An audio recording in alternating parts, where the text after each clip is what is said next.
Hi, welcome to Somashekar Reddy GK classes.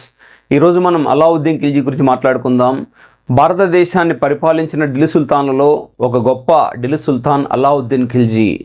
ఈయన అసలు పేరు అలీ గుర్షాస్ప్. క్రీస్తు శకము 1296 నుంచి 1316 మధ్యకాలంలో పరిపాలించిన గొప్ప ఖిల్జీ చక్రవర్తి. ఖిజుల్లోకెళ్ళందరికెల్లా గొప్పవాడు మరియు ఢిల్లీ సుల్తాన్లో ఒక గొప్ప వ్యక్తి అయినటువంటి అలావుద్దీన్ ఖిల్జీ చేపట్టిన సంస్కరణల గురించి, ఆయన ప్రత్యేకతల గురించి మనం మాట్లాడుకుందాం.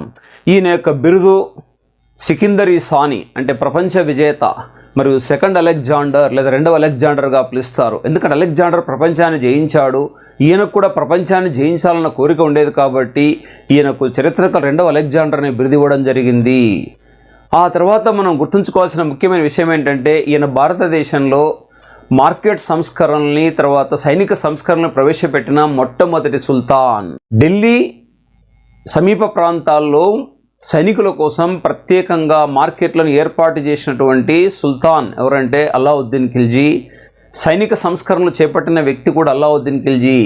సైనికులకు మొట్టమొదటి జీతాలు ఇచ్చిన వ్యక్తి అలావుద్దీన్ ఖిల్జీ. డాగ్ అంటే గుర్రాలపై ముద్రలేసేటువంటి విధానాన్ని కానీ, చెహ్రా అంటే సైనికులకు ఒక అటెండెన్స్ రిజిస్టర్, హాజరు పట్టిని తయారు చేసిన మొట్టమొదటి సుల్తాన్ కూడా ఎవరంటే అలావుద్దీన్ ఖిల్జీ. ఈయన యొక్క ఆస్థాన కవి అమీర్ ఖుస్రో. బాల్బన్ కాలంలో భారతదేశానికి వచ్చినప్పటికీ అలావుద్దీన్ కాలంలో ఈయనకు బాగా గుర్తింపు లభించింది. ఈయనే అలావుద్దీన్ ఖిల్జీ యొక్క జీవిత చరిత్ర రచించాడు. దాని పేరే తారీఖ్ ఈ అలై. ఈయన యొక్క కమాండర్ పేరు, సేనాని పేరు మాలిక్ కాఫర్. ఈయన కట్టించిన కట్టడాలు ఢిల్లీలో అలై దర్వాజా కానీ, అలై ఫోర్ట్ లేదా అలై కోట, ఆ తర్వాత సిరి పట్టణం కానీ, సిరి కోట నిర్మించిన వ్యక్తి అలావుద్దీన్ ఖిల్జీ. దక్షిణ భారతదేశంపైకి దండెత్తిన మొట్టమొదటి సుల్తాన్ అంటే కూడా ఎవరు? అలావుద్దీన్ ఖిల్జీ. ఈయన తన మామ దగ్గర పనిచేస్తున్నప్పుడే, అంటే జలాలుద్దీన్ ఖిల్జీ దగ్గర పనిచేస్తున్నప్పుడే దక్షిణ ప్రాంతానికి లేదా దక్కన్ ప్రాంతానికి కమాండర్గా పనిచేసేవారు.